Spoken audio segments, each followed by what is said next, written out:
Test 4. You will hear a number of different recordings, and you will have to answer questions on what you hear. There will be time for you to read the instructions and questions, and you will have a chance to check your work. All the recordings will be played once only. The test is in 4 sections. At the end of the real test, you will be given 10 minutes to transfer your answers to an answer sheet. Now turn to Section 1. Section 1. You will hear a conversation between an optometrist and a patient who has come for an eye test. First, you have some time to look at questions 1 to 6.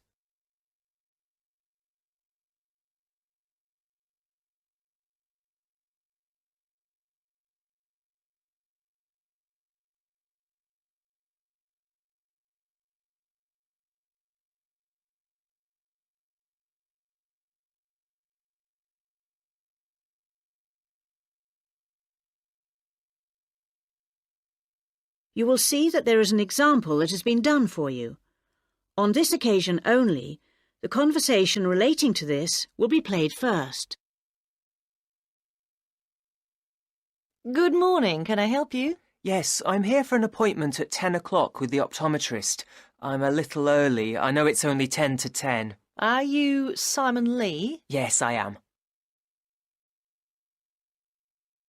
The time of the appointment is 10 o'clock. So 10 a.m. has been written in the space. Now we shall begin. You should answer the questions as you listen, because you will not hear the recording a second time. Listen carefully and answer questions 1 to 6. Good morning. Can I help you? Yes, I'm here for an appointment at 10 o'clock with the optometrist. I'm a little early. I know it's only 10 to 10. Are you Simon Lee? Yes, I am. I'm Rachel White, the optometrist here today. Come in and take a seat. Thanks. Before we test your eyes, I just need to get a few details from you. So, Simon, what's your full name? Simon Anthony. That's A-N-T-H-O-N-Y.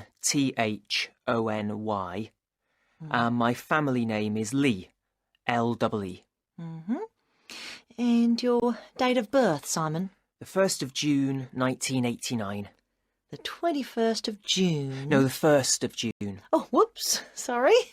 1989. Ah, same year my son was born. What's your current address? I'm living at a hall of residence. Which one? At University Hall, not far from here, in Adams Terrace. University Hall. And do you have any medical insurance? Yes, I'm fully covered. And who are you insured with? I'm with Health for Life. Healthy Life. No, people always get that wrong. It's Health for Life. They're part of some big insurance company. Good. Now, Simon, have you ever had your eyes tested before? Yes, once, but not recently. It was when I was still at school. So, roughly when would that have been? Probably around September 2007. No, on second thoughts, it must have been the year before. September 2006. And my eyesight was fine then. But you're having a little difficulty now, are you? Well, yes. Since I started at university, I've been having difficulty with distance vision. I can't always see things in the distance. Well, let's have a look. Now, I'm just going to cover your left eye. Yeah. Can you read the top line? Yes. R-B-Q-S.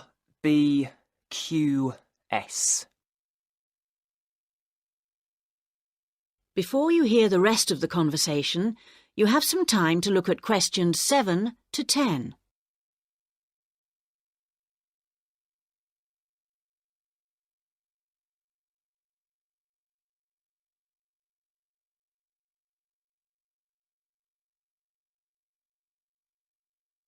Now listen and answer questions 7 to 10. Well, Simon, your eyes have obviously got a little worse since your last test, and I think you're going to need to wear glasses. Not all the time, and not so much for reading or close work, but definitely for driving. Right, yes, I thought that was probably the case. So now you need to choose some frames. There's a wide range to choose from, as you can see. Can you give me some idea of the difference in cost? I quite liked the idea of some frameless glasses. Did you?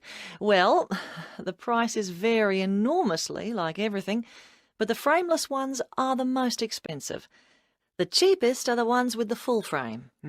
Perhaps I'd better go for those. Or why not try these ones with the half frame? They're not too bad. Yes, they look quite nice, and they're strong. Far less likely to break than the frameless ones. Oh, that's a good point. OK, I think I'll take those ones. If you pop back next Monday, I should have them ready for you, and you can pay for them when you pick them up. Thanks very much. Can I pay by credit card? You can, but there'll be a slight charge if you do that. Right, I'll pay by cash then, if you don't mind. No problem. Cash, credit card, debit card, all the same to us. See you on Monday. That is the end of section 1. You now have half a minute to check your answers.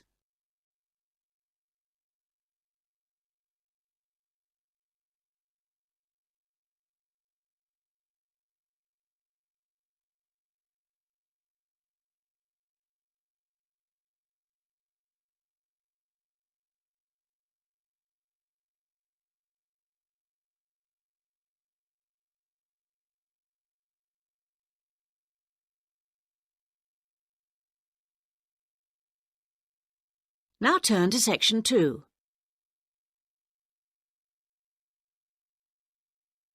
Section 2.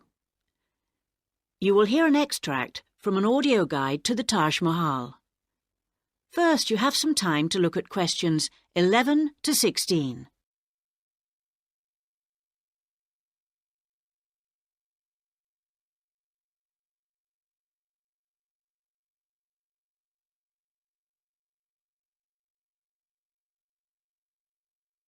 Now listen carefully and answer questions 11 to 16. Welcome to our audio tour of the Taj Mahal. The Taj Mahal is the most popular tourist attraction in India. It's also one of the most spectacular buildings of the world and is considered as a symbol of love. But how many people realize that it was actually built as a tomb or burial place for the emperor's wife? The Taj Mahal was built by the Mughal Emperor Shah Jahan to commemorate his beloved wife Mumtaz Mahal when she died.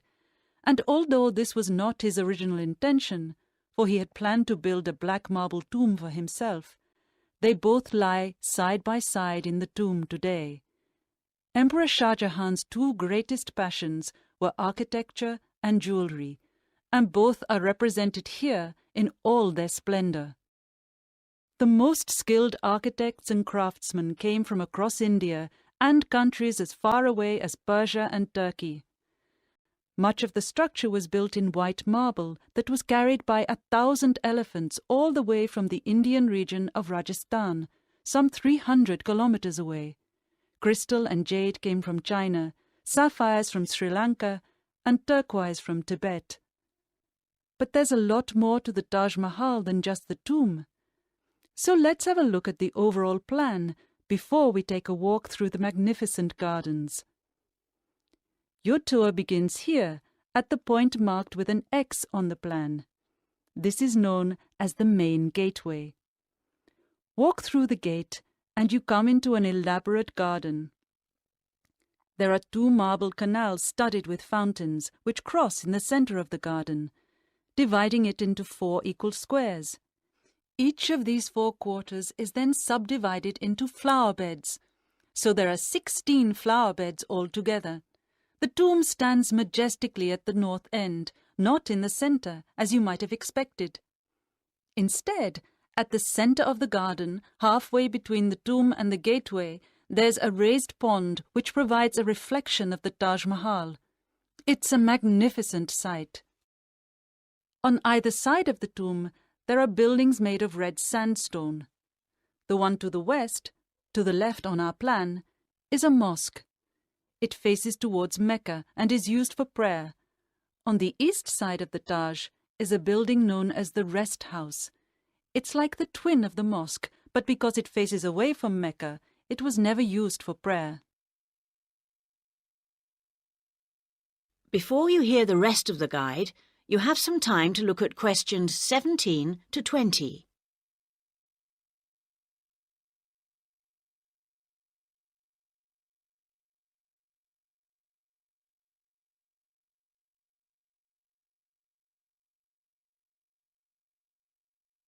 Now listen and answer questions 17 to 20. Many people have asked what the rest house was for. Was it a place for pilgrims to stay? Was it a meeting hall of some kind?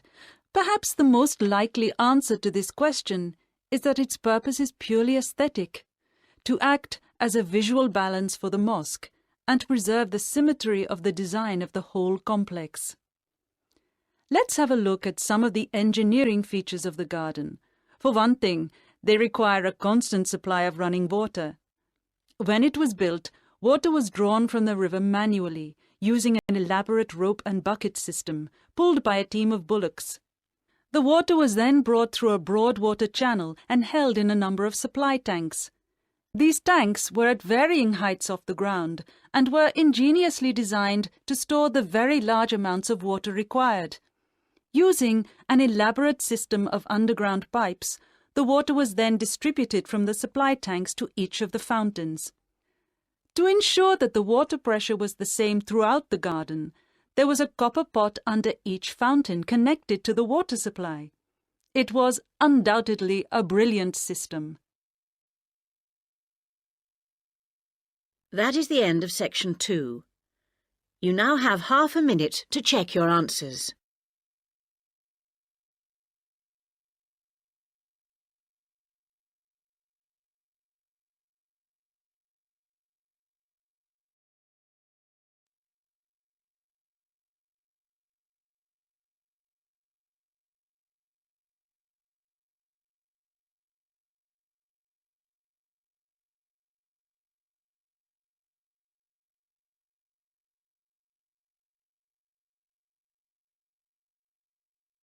Now turn to section 3.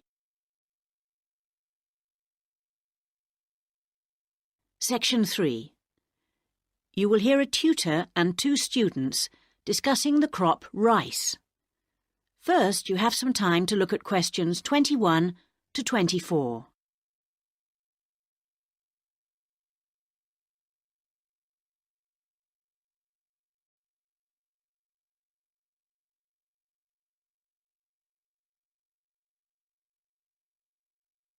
Now listen carefully and answer questions 21 to 24.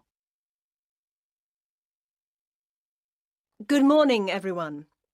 So, following on from our tutorial on European agriculture last week, Daisy and Eric are going to talk about the most commonly grown crop in Asia, which is, of course, rice. Eric, can you tell us what you've been working on? Yes, sure. We've been looking at the role of rice in a number of countries, how it's grown, ways of increasing production. As I'm sure you know, rice is the staple diet throughout Asia and, in fact, 90% of the world's rice is grown and eaten there. Daisy's got some background on that. Well, rice was originally a wild plant which started out in the tropical regions of Asia. But there are literally hundreds of varieties today, and each with different qualities. For instance, one will survive floods, while another will grow in relatively dry conditions. A third has a really lovely smell. But wherever it grows, rice needs a lot of water. What do you mean by a lot? Well, it takes about 5,000 litres to get a kilogram of rice. This can be supplied either naturally or by irrigation. And as most rice-growing countries suffer from unpredictable weather, including drought, water management really is the key. Research has become so important now that each rice-growing country in Asia has its own research institute. Whether we're talking about Japan, China or Bangladesh, and they're all coordinated by a group in the Philippines called the International Rice Research Institute. Interesting. Bangladesh, for instance, has been successfully using different rice varieties and fertilizers for 30 years. But because it's such a flat delta country, it's very difficult for the water to drain away after the monsoon season, so they need to find special rice crops that can survive the floods. And with global warming, the situation is more urgent than ever. Before you hear the rest of the discussion, you have some time to look at questions 25 to 30.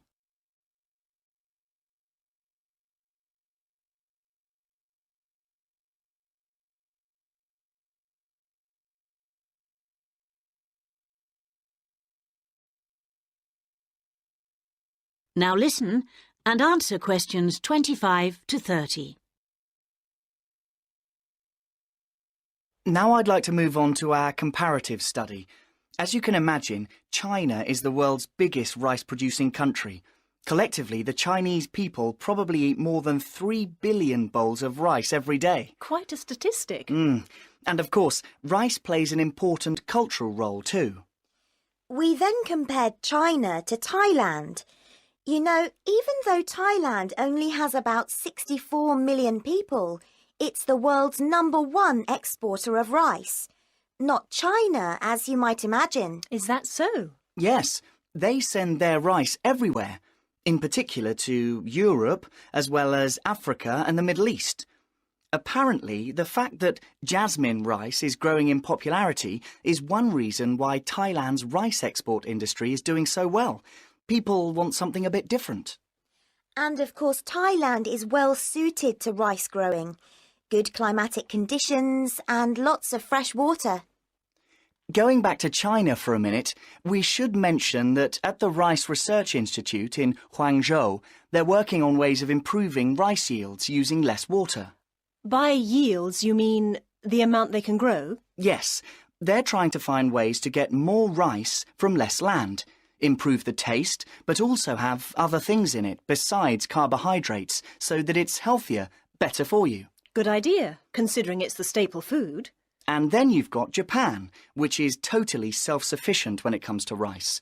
This is basically because they have a high tariff on imported rice, so everyone buys the homegrown product, and they don't export much. Yes, but, you know, even though rice is a kind of sacred crop there, consumption is only half what it was in the 1960s. This trend isn't evident in Thailand or China. Interesting that you mentioned how rice is almost sacred in Japan, because I believe in Thailand it also plays an important cultural role. Absolutely. They have the royal ploughing ceremony every year, which the king always attends, and he actually scatters a new stock of seed to the farmers, who pour into Bangkok for the event. What about the global interest in organic farming? Is there such a thing as organically grown rice? Yes, indeed. And the Japanese are getting quite a taste for it, apparently. There's an experimental farm near the city of Akita in the Japanese rice belt, famous for its sake, by the way, which has pioneered organic rice production, and now it's sold all across the country. It's a bit like the recent popularity of jasmine rice in Thailand, but that's for the export market, of course. Interesting how attitudes change, isn't it? That is the end of section 3. You now have half a minute to check your answers.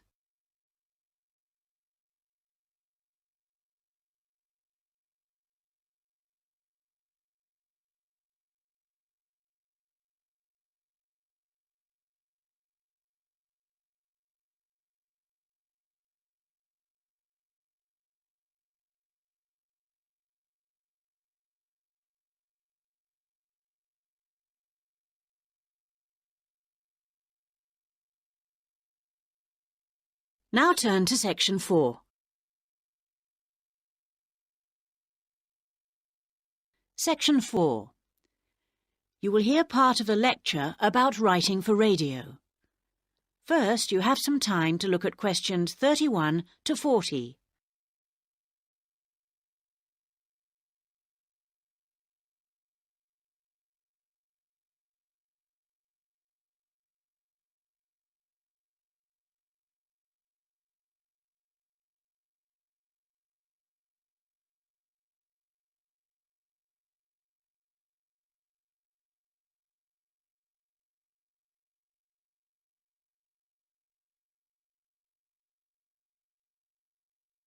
Now listen carefully and answer questions 31 to 40. We're going to move on today to look at some of the key principles of writing for radio. Of course, the main thing that you have to remember is that a radio script is not written to be read, but to be spoken and heard. Now, putting this into practice is more difficult than it seems, because writing as we speak involves abandoning many of the normal rules of writing that have been taught to us from an early age. This is because we need to concentrate on how the piece sounds. Written words convey information, but they don't convey the full meaning of what you want to say. They don't tell you what to emphasise, what speed something should be read at, or where the pauses should come. So these have to be indicated in a script. Whatever is said on radio, whether it's a link to a magazine programme, a film review, or even a voice piece in the news, needs to sound as if it's coming from the mind of the speaker, almost like part of a conversation, rather than something that's being read. Before you begin to write, it's a good idea to know who you're talking to visualise a typical member of the radio station's audience. If you're writing a film review for a local audience, for example, think about how you'd tell your grandmother about the film. Or if you're reviewing a pop concert, think about how you'd tell your friend about the band. The words have much more impact if each person feels they're being spoken to directly. So your tone needs to be informal. Rather than using impersonal words like listeners or the audience, you can make it more informal. Include them in what you're saying by referring to us and we.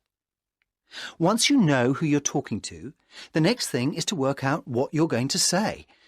Don't forget that the person listening to you has no opportunity to ask questions. And in the same way, you can't repeat what you've just said. For these reasons, it's important that your script is logical and progresses smoothly. Too many facts too close together will cause confusion, so space them out evenly. The best scripts allow listeners to visualise what you're describing.